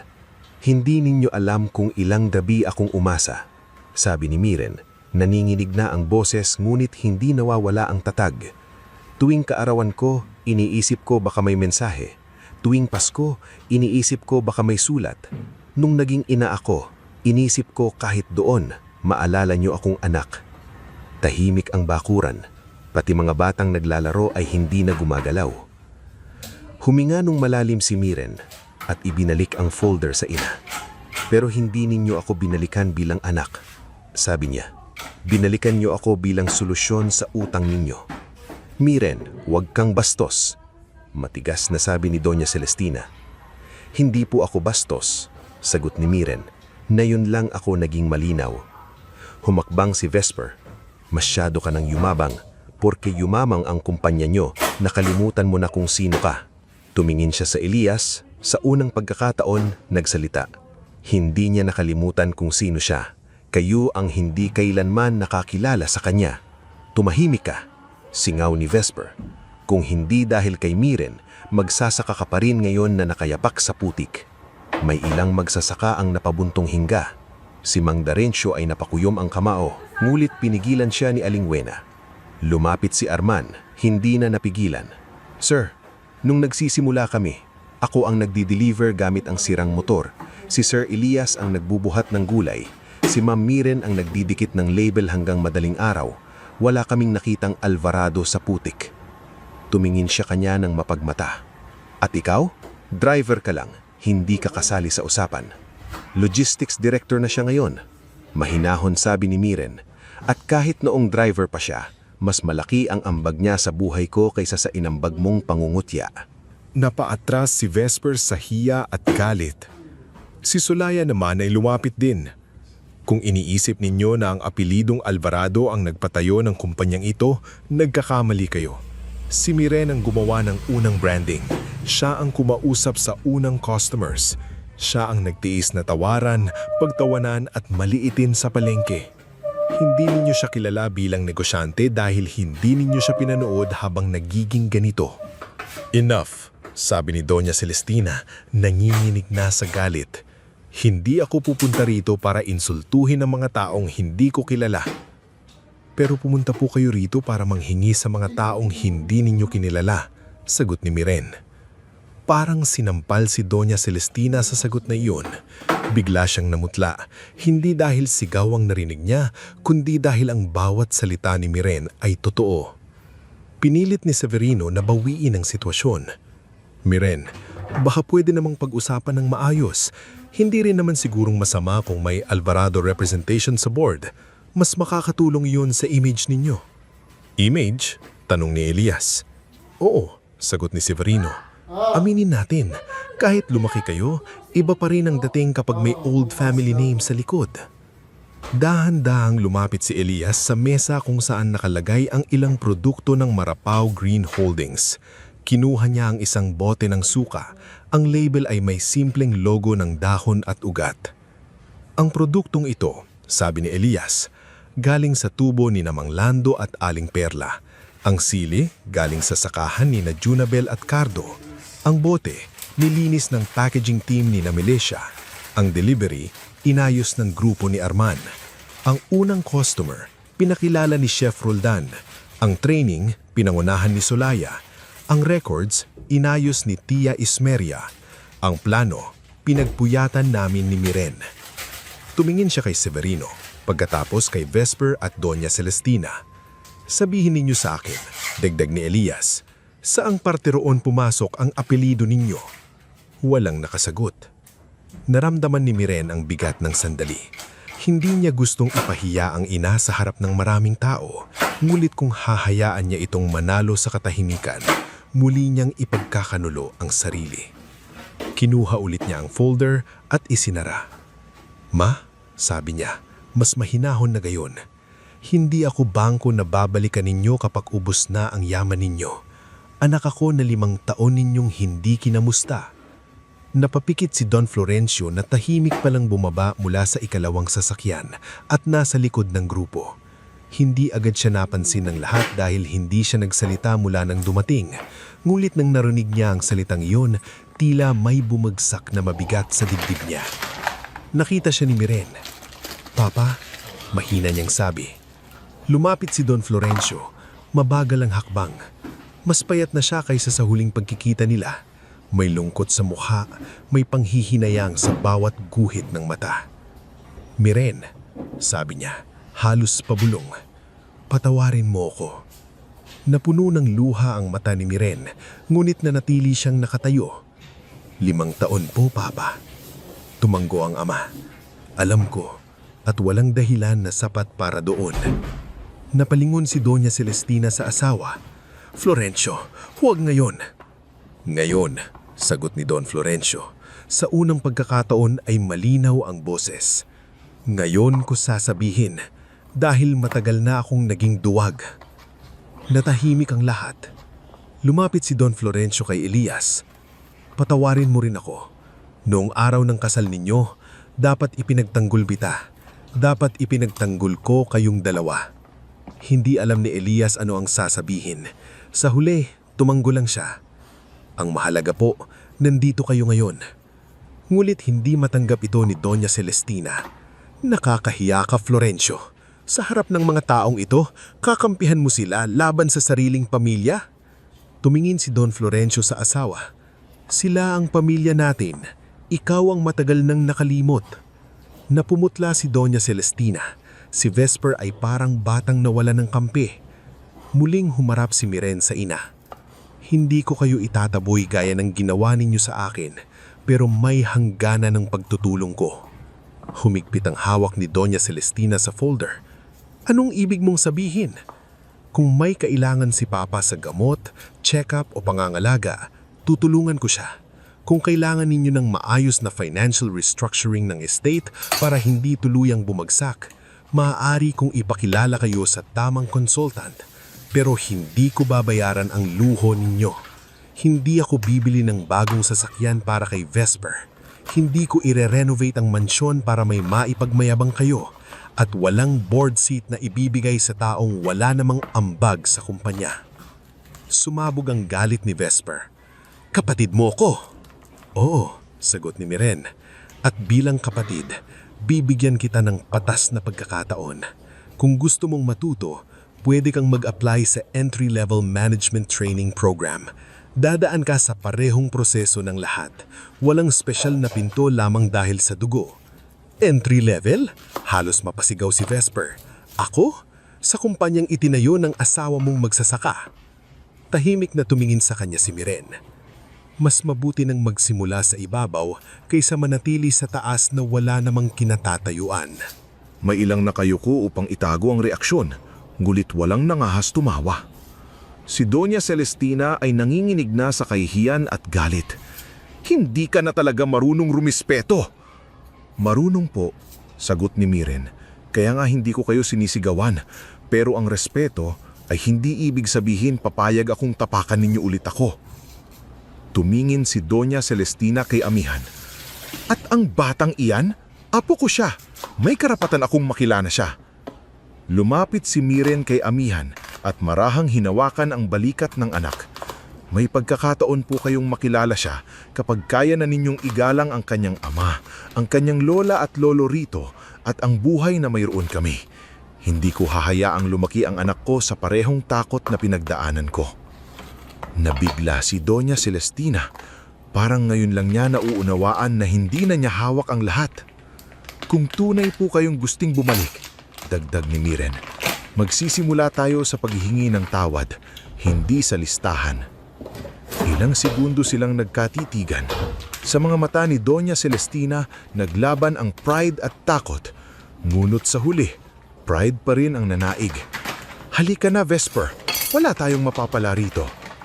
Dinampot niya ang folder, ngunit bago siya tuluyang tumalikod, huminto siya at tumingin kay Miren. Darating ang araw, pagsisisihan mong tinalikuran mo ang pamilya mo. Sa pagkakataong iyon, hindi na nanginginig si Miren. Hindi ko kayo tinalikuran, Ma. Tumigil lang akong habulin ang mga taong mas piniling mawala ako kaysa tanggapin kung sino ako. Umalis si Doña Celestina kasama sina Vesper, Severino at Attorney Gualberto. Ngunit si Don Florencio ay nanatili. Hindi siya sumakay sa sasakyan. Nakatayo siya sa bakuran, parang taong unang beses nakahinga matapos ang matagal na pagkakakulong. "Florencio!" Tawag ni Doña Celestina mula sa SUV. Hindi siya lumingon. Sa halip, lumapit siya kay Miren. Nanginginig ang kamay niya habang inihahabot ang isang lumang sobre, kupas na, lukot at halatang matagal nang itinago. "Sinulat ko ito noong unang taon ninyo ni Elias, hindi ko na ipadala. Hindi dahil hindi kita mahal, kundi dahil mahina ako." Tinanggap ni Miren ang sobre, hindi niya muna binuksan. Yumakap siya sa ama, ngunit hindi tulad ng yakap ng batang desperadong bumalik sa dati. Yakap iyon ng babaeng handang maghilom pero hindi na handang kalimutan ang aral ng sugat. Sa paligid, tahimik ang lahat. Si Aling Wena ay nagpahid ng luha. Si Mang Darencio ay napabuntong hininga. Si Solaya ay ngumiti ng malungkot. Si Elias ay tumingin kay Miren ng may pagmamalaki na hindi kailangang sabihin. Maya-maya, lumapit si amihan kay Don Florencio. "Lolo po ba kayo?" Inosenteng tanong ng bata. Napaluha si Don Florencio. Lumuhod siya para maging kapantay nito. "Oo, apo, kung papayag ka." Tumingin si amihan kay Miren parang humihingi ng permiso. Tumanggo si Miren, luhanan, ngulit payapa. Ngumiti ang bata at inabot ang maliit na bulaklak na hawak niya. "Para po sa inyo." Tinanggap ni Don Florencio ang bulaklak parang pinakamahalagang regalong natanggap niya sa buong buhay niya. At habang unti-unting bumabalik ang tunog ng bakuran, ang mahihinang usapan, ang kaluskos ng dahon at ang mga pinggang muling inaayos para sa salusalo, naramdaman ni Miren ang may isang pinto sa kanyang nakaraan ay tuluyang nang nagsara. Hindi para ikulong siya, kundi para hindi na muling makapasok ang mga taong babalik lamang kapag may kailangan. Nang gabing iyon, ipinagpatuloy nila ang anniversary celebration ng Marapao Green Holdings. Hindi naging kasing saya ng inaasahan, mulit mas makahulugan. Sa gitna ng mga mesa, tumayo si Elias at nagpasalamat sa lahat ng kasama nila mula sa unang tanim hanggang sa unang kontrata, mula sa unang pagkatalo hanggang sa unang tagumpay. Pagkatapos, tinawag niya si Miren. Humawak si Miren sa mikropono. Tumingin siya sa mga magsasakang minsang pinagtawanan ng mundo, sa mga empleyadong naniwala, sa kaibigang hindi siya iniwan, sa biyanan na tinanggap siya bilang anak, sa ama niyang nagsisimulang bumawi, at sa anak niyang si Amihan na mahimbing nang natutulog sa kandungan ni Aling Wena. "Maraming salamat," sabi niya, nanginginig ngunit buo ang tinig. "Dahil noong may mga taong nagsabing hindi ako bagay dito, kayo ang nagpakita sa akin na ang tahanan ay hindi lugar na pinanggalingan mo. Ito ang lugar kung saan ka pinipiling mahalin araw-araw." Palakpakan ng sumunod. Hindi malakas na palakpak ng mga taong gustong magpakitang tao, kundi palakpak ng mga taong alam ang bigat ng bawat salitang sinabi niya. Sa malayo, paalis na ang SUV ni Doña Celestina, dala ang listahang hindi natupad at pride na unang beses natalo. Hindi alam ni Miren kung babalik pa ba ang ina niya. Hindi niya rin alam kung kailan tuluyang maghihilom ang lahat. Pero sa gabing iyon, malinaw sa kanya ang isang bagay. Hindi na siya ang anak na naghihintay sa tawag ng pamilyang ayaw kumusta. Isa na siyang babae, asawa, ina, at lider na marunong magmahal nang hindi isinusuko ang sarili. Bago tayo magpatuloy sa huling parte ng ating istorya, i-comment mo muna kung taga saan ka at anong oras ka nanonood ngayon. Dahil sa pagtatapos na ito, makikita natin na hindi lahat ng pagpapatawad ay nangangahulugang pagbabalik sa dati. Minsan, ang tunay na kapayapaan ay hindi ang makalimot sa sakit, kundi ang matutong mabuhay ng hindi na kontrolado ng sugat na iniwan ng mga taong minahal mo. Kinabukasan matapos ang anniversary celebration ng Marapao Green Holdings, tahimik ang bahay nila Miren at Elias. Wala na ang ingay ng mabisita, wala na ang mahahabang mesa sa bakuran. Ang mga ilaw na nakasabit sa mga puno ay inalis na ni Arman at ng ilang empleyado bago sumikat ang araw. Sa damuhan, may naiwan pang ilang tuyong dahon at piraso ng laso mula sa banderitas. Ngunit sa kabila ng katahimikan, ramdam pa rin sa buong bahay ang bigat ng nangyari noong nakaraang gabi. Nasa kusina si Miren, nakatayo sa harap ng mesa habang hawak ang lumang sobre na ibinigay ni Don Florencio. Kupas na ang papel, may kaunting lukot sa gilid. Sa harap nito, nakasulat ang pangalan niya sa sulat kamay ng ama. Para kay Miren, kapag nagkaroon ako ng tapang. Matagal niya itong tinitigan. Lumapit si Elias, may hawak na tasa ng kape. Hindi siya agad nagsalita. Inilapag na niya ang kape sa tabi ng asawa at tumayo sa tabi nito. Hindi mo kailangang buksan ngayon, mahinahon niyang sabi. Huminga ng malalim si Miren. 5 taon ko siyang hinintay magsalita. At ngayon, baka ikaw naman ang kailangan ng panahon para makinig. Napatingin si Miren kay Elias. Minsan, naiisip niya kung paano siya pinagpala sa lalaking ito. Hindi dahil naging bilyonaryo ito, hindi dahil napatunayan nitong mali ang mga nangmaliit sa kanya, kundi sa lahat ng yugto ng buhay nila. Never nitong hinila ang boses niya para palitan ng sarili nitong desisyon. Binuksan ni Miren ang sobre. Sa loob, may 2 pahina ng sulat ng ama. Nanginginig ang unang linya ng sulat kamay ng ama na para bang kahit sa papel ay nag-aalangan pa rin itong magsimula. Anak, kung binabasa mo ito, ibig sabihin, marahil huli na ang tapang ko. Hindi ko alam kung mapapatawad mo ako. Hindi ko rin alam kung karapat-dapat pa akong tawagin mong papa. Pero gusto kong malaman mo na nung araw ng kasal mo, gusto kitang yakapin. Gusto kong sabihin sa iyo na ipagmalaki mo ang pinili mo dahil nakita ko sa mata ni Elias ang respeto na hindi ko na ibigay sa iyo bilang ama. Tumigil si Miren sa pagbabasa ng nanginig ang labi niya. Ipinagpatuloy niya. Hindi ako tumigil dahil wala akong pakialam. Tumigil ako dahil naging duwag ako.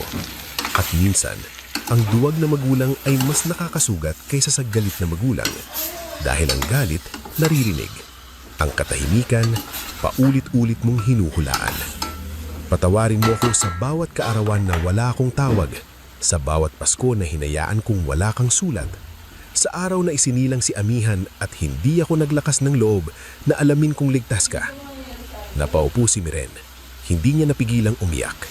Lumapit si Don Florencio mula sa pintuan ng kusina. Hindi niya alam na binabasa na pala ni Miren ang sulat. Nakatayo siya roon, payat, maputla, at tila mas matanda kaysa kahapon. Miren, mahinang tawag. Pinunasan ni Miren ang pisngi. Bakit po ngayon lang, Papa? Napayo ko ang matanda. Dahil ngayon lang ako tumigil matakot sa galit ng nanay mo. Pero hindi po ba kayo mas natakot na mawala ako? Parang tinamaan si Don Florencio. Napahawak siya sa likod ng upuan, saka dahan-dahang umupo sa tapat ng anak. Dapat oo, dapat ikaw ang pinili kong protektahan. Pero buong buhay ko, nasanay akong umiwas sa gulo. Akala ko kapag nanahimik ako, maililigtas ako. Hindi ko naintindihan na ang katahimikan mismo ang sumira sa iyo. Tahimik si Elias, gulit na natili sa likod ni Miren, parang haliging hindi umaalis.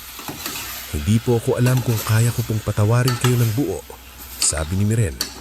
Tumanggo si Don Florencio, tumutulo ang luha.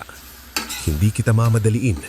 Hindi ako bumalik para hingin agad ang dati kong lugar. Bumalik ako para magsimula sa kahit pinakamaliit na puwang na ibibigay mo. Noong araw ding iyon, napagdesisyonan ni Miren at Elias na manatili muna si Don Florencio sa guest house sa gilid ng kanilang tahanan. Hindi bilang parangal sa pagiging alvarado, kundi dahil may edad na ito, mahina ang katawan, at malinaw na matagal na ring nabubuhay sa bigat ng pagsisisi. Ipinaliwanag ni Miren kay amihan na si Don Florencio ang kanyang lolo, ngunit hindi niya pinilit ang bata na agad maging malapit. Bakit po siya ngayon lang dumating? Tanong ni amihan habang inaayos ni Miren ang buhok nito bago matulog. Napahinto si Miren. Hindi niya gustong magsinungaling sa anak, pero ayaw rin niyang lagyan ng pait ang murang puso nito. Minsan anak, maingat ng sagot. May matatanda ring natatakot at nagkakamali. Pero kung tunay silang nagsisisi, pwede natin silang bigyan ng pagkakataong maging mas mabuti. Katulad po kapag nasira ko ang Crayola ko tapos nagsorry ako. Ngumiti si Miren, napaluhan ng kaunti. Oo, pero kailangan mo ring ipakita na aalagaan mo na ang susunod. Kinabukasan, si Don Florencio mismo ang nagpunta kina Mang Darencio at Aling Wena. Nadatnan niya ang mag-asawa sa lumang bahagi ng taniman, nag-aayos ng mga punla para sa training center. Mabagal siyang lumapit, dala ang maliit na basket ng prutas. Mang Darencio, simula niya, kinakabahan. Aling Wena, gusto kong humingi ng tawad. Napatigil si Aling Wena. Si Mang Darencio naman ay tumingin lang sa kanya, tahimik ngulit hindi galit. Noong araw na pinahiya ng pamilya ko ang anak ninyo, naroon ako at wala akong ginawa.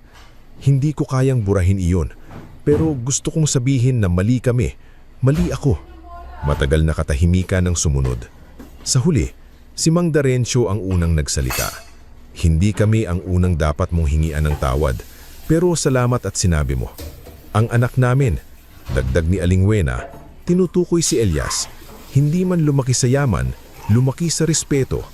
Noong tinawag siyang kadiri, mas nasaktan ako hindi dahil mahirap kami, kundi dahil parang binura ninyo ang pagkatao niya. Napayuko si Don Florencio. Alam ko, kung gusto mong bumawi, sabi ni Mang Darencio, huwag salita lang. Maging lolo ka kay amihan, maging ama ka kay Miren kahit huli. At huwag mong hayaang tapakan ulit sila ng sino man, kahit asawa mo pa. Tumanggo si Don Florencio. Sa unang pagkakataon, hindi siya nangako ng malaki. Sinabi lang niya, susubukan kong maging matapang araw-araw. Samantala, sa kabilang panig, hindi natanggap ni Doña Celestina ang pagkatalo niya. Bumalik siya sa mansyon na halos walang imik, ngunit sa loob niya ay kumukulo ang galit.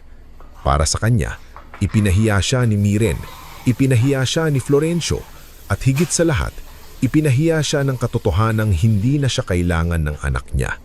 Si Vesper naman ay mas desperado. Dahil hindi nakuha ang posisyon sa Marapao Green Holdings, nakipagkita siya kay Severino at Brando Talik. Akala nila, kaya pa nilang siraan ang kumpanya, lalo na ngayon na mas malaki na ang puhunan at mas maraming mata ang nakatutok dito. Ngunit hindi na sila nakaharap sa dating maliit na negosyong madaling takutin. May legal team na ang Marapao Green Holdings, may compliance department na pinamamunuan ng isang maingat na auditor na si Maribel Dacumos. May digital records, delivery logs, email trails at CCTV sa processing facilities. Isang linggo matapos ang komprontasyon, may natanggap na utal si Maribel tungkol sa kahina-hinalang supplier complaint na konektado sa dating paninira sa kumpanya. Sinundan nila ang dokumento at doon unti-unti lumibataw ang mga pangalan ni Brando at Severino. May mga bayad sa peking social media accounts, may email na nagmula sa opisina ni Severino, may pirma ni Brando sa transaksyon na may kaugnayan sa pagbili ng peking labels na ginamit sa paninira. Nang ipatawag ni Miren at Elias ang legal team, naroon si Attorney Leora Magsalin, isang batang abogado na kinuha nila hindi dahil sikat, kundi dahil kilala itong lumalaban sa maliliit na negosyante. May sapat tayong ebidensya para magsampa ng kaso, sabi ni Attorney Leora. Cyber libel, unfair competition, falsification at posibleng economic sabotage depende sa lawak ng pinsala. Tahimik si Miren. Hindi na siya galit tulad noong una. Mas mabigat ang nararamdaman niya ngayon. Responsibilidad. Kung magsasampa tayo, sabi niya, hindi ito dahil gusto kong gumante. Tumanggo si Elias. Gagawin natin ito dahil kapag hinayaan natin sila, uulitin nila sa iba. Kaya isinampa nila ang kaso. Nang pumutok ang balita, Unang nagkunwaring walang kinalaman si Vesper. Ngulit lumabas sa ilang mensahe na siya ang nagpakilala kay Severino sa mga taong maaaring tumulong siraan ang Marapao Green Holdings. Hindi siya ang pangunahing utak, ngulit naging tulay siya at sapat iyon para madamay siya sa investigasyon. Sa mansyon, halos mabasag ng tasa ni Doña Celestina nang makita ang subpina. "Ito ang ginagawa ng kapatid mo," sigaw niya kay Vesper. "Kakasuhan ka niya? Kayo ang nagsabing kunin ko ang dapat sa atin." Sagot ni Vesper, nanginginig. "Kayo ang nagturo sa akin na huwag magpatalo." Natigilan si Doña Celestina. Gusto niyang sumagot pero walang lumabas na salita. Sa unang pagkakataon, nakita niya sa anak niyang si Vesper ang salamin ng sariling kayabangan. Isang taong lumaking naniniwalang ang mundo ay dapat yumuko sa apelyido nila. Lumipas ang mga buwan. Habang umuusad ang kaso, unti-unti ring buhonsak ang dating bilog ng mga kaibigan ng Alvarado. Ang mga taong dating dumadalo sa hapunan ni Doña Celestina ay hindi na sumasagot sa tawag. Ang mga kaibigang nag-aalok ng tulong noon ay bigla naging abala. Ang mansyon na dating simbolo ng kapangyarihan ay naging malaking bahay na puno ng katahimikan. Isang gabi, nakaupo si Doña Celestina sa lumang sala. Nakapatay ang karamihan ng ilaw upang makatipid. Sa mesa, nakalagay ang listahang dinala niya noon kay Miren. Lukot na ito ngayon, may bakas ng luha sa gilid, bagamat ayaw niyang aminin na umiyak siya. Binasa niya muli ang mga nakasulat. SUV, allowance, renovation, board seat. Wala roong, "Kumusta ka anak?" Wala roong, "Patawarin mo ako." Wala roong, "Gusto kong makilala ang apo ko." Doon siya unang napahigbi. Hindi malakas, hindi dramatiko. Tahimik lang, tulad ng paraan ng pagbagsak ng isang taong ngayon lang naunawaan na ang pinakamahalagang nawala sa kanya ay hindi lupa, pera o pangalan, kundi anak. Ilang linggo siyang hindi nagpakita kina Miren. Sa panahong iyon, sinubukan niyang gawin ng usang bagay na hindi niya nakasanayan. Tumulong ng walang kabalit. Palihim siyang nagpunta sa feeding program ni Solaya sa baryo.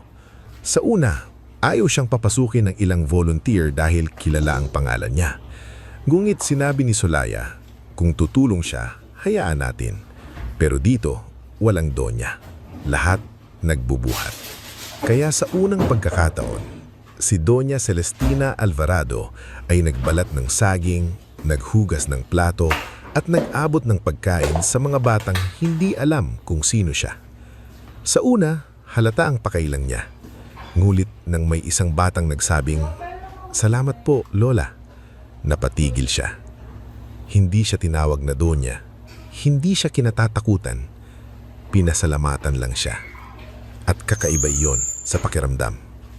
Makalipas ang ilang buwan, nagpunta siya sa bahay ni Miren. Wala siyang SUV convoy, wala siyang abogado, wala siyang folder. Isang simpleng sasakyan lang ang sinakyan niya. At pagdating sa gate, siya mismo ang bumaba. Nasa hardin si Miren noon, kasama si Amihan, nagtatanim ng maliit na puno ng kalamansi. Nakita niya ang ina sa gate. Tumayo siya, pinunasan ang kamay, at huminga ng malalim. "Ma," sabi niya. "Miren," sagot ni Doña Celestina. Matagal silang nagkatitigan. Sa unang pagkakataon, hindi mukhang reyna si Celestina. Wala siyang makapal na alahas, wala ang dating taas ng baba. May edad na siyang tingnan ngayon, pagod at parang natuto ang mga mata niyang tumingin sa lupa. "Wala akong dalang listahan," sabi nito, halos pabulong. Tahimik si Miren. "Wala rin akong hihingin." Lumapit si Elias mula sa gilid ng hardin. Nakita siya ni Doña Celestina at agad itong napayuko. "Elias," sabi niya, nahihirapan sa bawat salita. "Patawarin mo ako. Nung tinawag kitang kadiri, hindi ikaw ang pinakita kong marumi. Ako." Hindi gumalaw si Elias sa ilang segundo. May mga sugat na hindi nabubura ng isang sorry. Ngunit nakita niya sa mukha ni Celestina ang unang tunay na pagyuko. Hindi ko makakalimutan yon, tapat niyang sabi. Pero hindi ko rin hahadlangan si Miren kung gusto niyang magsimula kayong muli. Tumulo ang luha ni Celestina. Humarap siya kay Miren. Anak, sabi niya, at sa unang pagkakataon, walang utos sa boses niya. Pinili ko ang pangalan natin kaysa sa kaligayahan mo. Pinili ko ang sasabihin ng ibang tao kaysa sa iyak mo. Pinahiya kita nung araw na dapat pinakaproteksyonan kita. At nung naghirap ka, pinarusahan kita ng katahimikan dahil hindi mo sinunod ang gusto ko. Nangingilid ang luha ni Miren, ngulit hindi siya lumapit agad. Hindi ko po kayang bumalik sa dati, sabi niya. Tumandong si Celestina. Alam ko, hindi ko rin hahayaang makapasok kayo sa buhay ni Amihan kung muli ninyong hahamakin ng mama kami. Alam ko.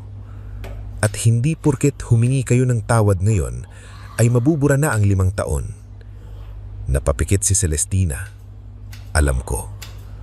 Doon unang naramdaman ni Miren na baka totoo nga ang pagsisisi ng ina, hindi dahil umiiyak siya, kundi dahil hindi nito ipinipilit na tanggapin agad. Pwede tayong magsimula sa maliit, sabi ni Miren.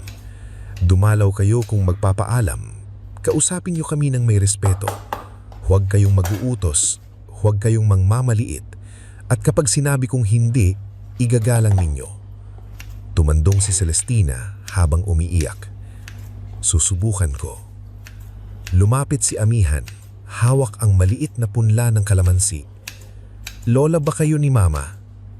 Napatingin si Celestina kay Miren, humihingi ng permiso. Tumandong si Miren. Lumuhod si Celestina sa damuhan. Oo, apo, pero kailangan ko pang matutong maging mabuting lola. Inabot ni Amihan ang punla. Tulungan niyo po kaming magtanim. Napatakip ng bibig si Celestina. Hindi niya alam kung karapat dapat siya sa ganoong kasimpleng imbitasyon. Ngulit lumuhod siya sa lupa, sa tabi ng batang apo at sa unang pagkakataon sa buhay niya, hinawakan niya ang putik ng hindi nandidiri. Lumipas ang 2 taon. Hindi naging perpekto ang lahat. May mga araw na bumabalik ang dating tono ni Doña Celestina at agad siyang pinapaalalahanan ni Miren.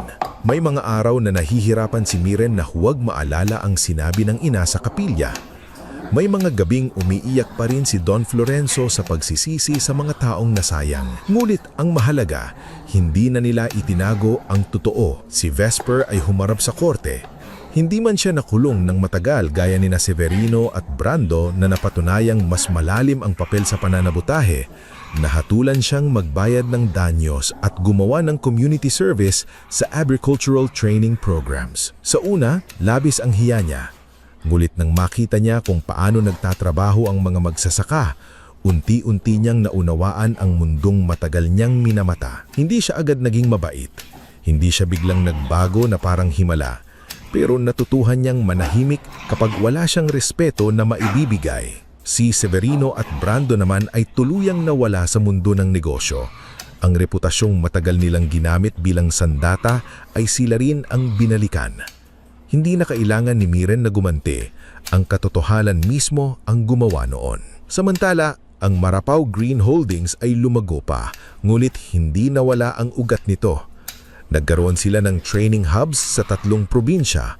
Mas maraming magsasaka ang nagkaroon ng sariling kontrata, health benefits at edukasyon para sa kanilang mga anak.